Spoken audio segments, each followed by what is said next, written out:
Hello दोस्तों, मेरा नाम है नीलेश टंडन। मैं हूं बीए सेकेंड ईयर श्री निकेतन कॉलेज से और मैं आज तुम लोगों को बताऊंगा एनईपी के बारे में। तो एनईपी का फुल फॉर्म होता है नेशनल एजुकेशन पॉलिसी, या फिर तुम लोग ऐसा भी कह सकते हो न्यू एजुकेशन पॉलिसी। और इस पॉलिसी में काफ़ी कुछ बड़े चेंजेस किए गए हैं। तो सबसे पहला जो एनईपी आया था वो था दोस्तों 1968 इंदिरा गांधी के गवर्नमेंट में, और जो दूसरा एनईपी आया था वो था दोस्तों 1986 राजीव गांधी के गवर्नमेंट में, और इसी को मॉडिफाई किया गया 1992 नरसिम्हा गवर्नमेंट में।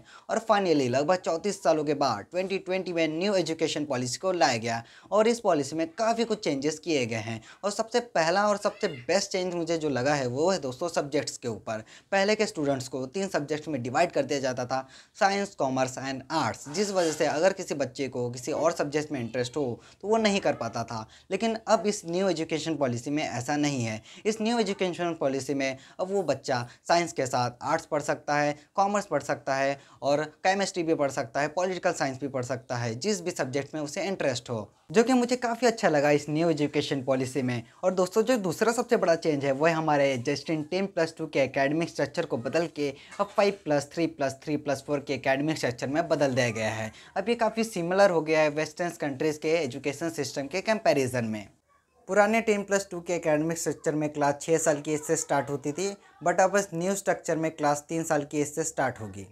और हाँ, एक और सबसे बड़ा चेंज जो कि सरकार इस न्यू एजुकेशन पॉलिसी में लाई है, जो कि मुझे हमेशा से लगता था कि सरकार को इंडियन एजुकेशन में और पैसे इन्वेस्ट करने चाहिए। अब मानो सरकार ने मेरी मन की बात सुन ली हो, अब इसे 6% जीडीपी कर दिया है सरकार ने, जो कि पहले 3% था। अगर बाकी कंट्रीज़ के मुकाबले देखो तो इंडिया काफ़ी कम पैसे खर्च करती है एजुकेशन में, लेकिन अब फाइनली सरकार ने इसे 6% जीडीपी कर दिया है, जो कि काफ़ी अच्छा फैसला है, जो कि मुझे काफ़ी अच्छा लगा।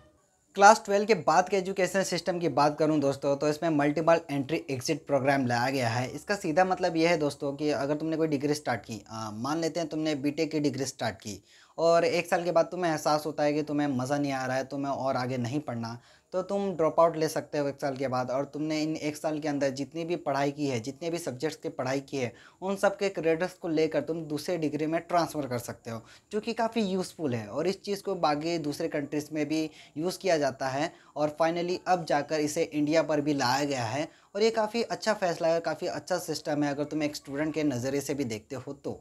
और हाँ, एक और सबसे बड़ा प्रॉब्लम जो कि इंडियन एजुकेशन में होता है वो है रट्टा मारने का। ज़्यादातर एग्ज़ाम ऐसे डिज़ाइन किए जाते थे जिसमें बच्चों को ज़्यादा रट्टा मारने की ज़रूरत पड़ती थी, ज़्यादा मेमोराइज़ करने की ज़रूरत पड़ती थी, जिस वजह से बच्चे जो कुछ भी पढ़ते थे ये कुछ हफ्ते, कुछ महीनों बाद भूल जाते थे। लेकिन अब इस न्यू एजुकेशन पॉलिसी में सरकार ने ये कहा है कि अब एग्ज़ाम ऐसे डिज़ाइन किए जाएंगे जिसमें बच्चों को ज़्यादा मेमोराइज़, ज़्यादा रट्टा मारने की ज़रूरत ना पड़े। अब ये चीज़ वो कैसे करेंगे इस बारे में ज़्यादा एक्सप्लेनेशन नहीं किया गया है, लेकिन आई होप कि सरकार इस चीज़ को काफ़ी अच्छे से करे, और ज़्यादा रट्टा मारने वाले जो प्रोग्राम है हमारे इंडियन एजुकेशन में, इस चीज़ को पूरी तरह हटा दिया जाए। तो दोस्तों यही था नेशनल एजुकेशन पॉलिसी या फिर न्यू एजुकेशन पॉलिसी। शुक्रिया मेरी बातों को इतने ध्यान से सुनने के लिए।